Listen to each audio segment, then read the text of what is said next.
Lorsque je suis arrivé, je me souviens très bien que j'avais essayé d'expliquer à tout et à chacun que nous ne pourrions être véritablement jugés sur la performance de l'école qu'après 10 ans.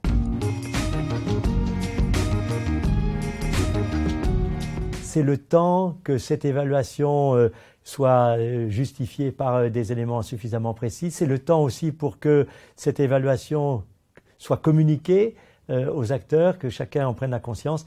Et je dois dire que la dynamique qui a été celle de tous mes collègues a été beaucoup plus forte que je ne pouvais même l'espérer, et que c'est avant 10 ans que l'école avait assis véritablement sa crédibilité dans le paysage de l'enseignement supérieur, de la recherche et de l'innovation.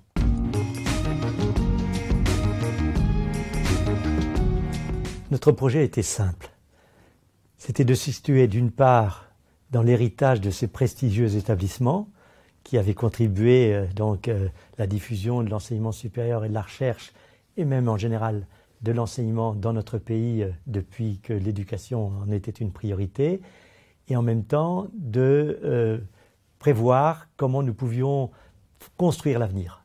Construire l'avenir en se situant au meilleur niveau de la compétition internationale.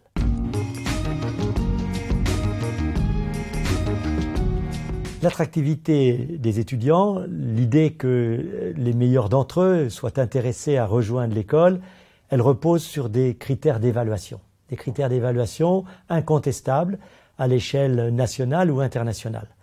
Et là, c'est très simple, les concours, qui permettent à tout et à chacun de justifier effectivement de l'intérêt de cette école et du niveau de formation qu'elle offre, les voies de sortie, les étudiants qui se trouvent effectivement les meilleurs porteurs de ce qu'ils ont pu trouver, une pédagogie très personnalisée, avec une attention individuelle à chacun des parcours que les étudiants étaient amenés à faire, et puis bien évidemment l'évaluation de la recherche avec les critères des publications, des présentations devant les grands congrès.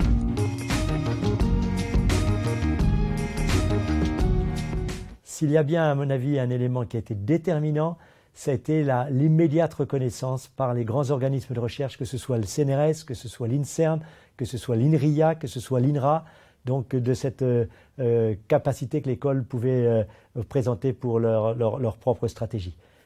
Un atout aussi très très fort a été l'accueil des universités, l'accueil des grandes écoles locales. Nous avons su tisser rapidement des liens, je dirais confiants, qui, à ce moment-là, ont formidablement élargi le potentiel que pouvait représenter l'école dans le contexte régional.